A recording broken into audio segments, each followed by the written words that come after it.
شروع اللہ کے نام سے جو بڑا مہربان نہایت رحم کرنے والا ہے۔ آج کی حدیث۔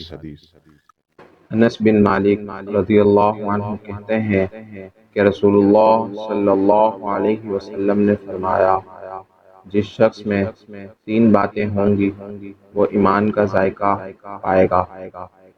ایک وہ شخص جو سے صرف اللہ کے لیے محبت کرتا ہو، دوسرا وہ شخص جسے اللہ اور اس کے رسول دنیا کی تمام چیزوں سے زیادہ محبوب ہو، تیسرا وہ شخص جسے اللہ تعالیٰ نے کفر سے نجات دی، اس کے بعد اسے آگ میں ڈالا جانا تو پسند ہو لیکن کفر کے طرف پلٹنا پسند نہ ہو۔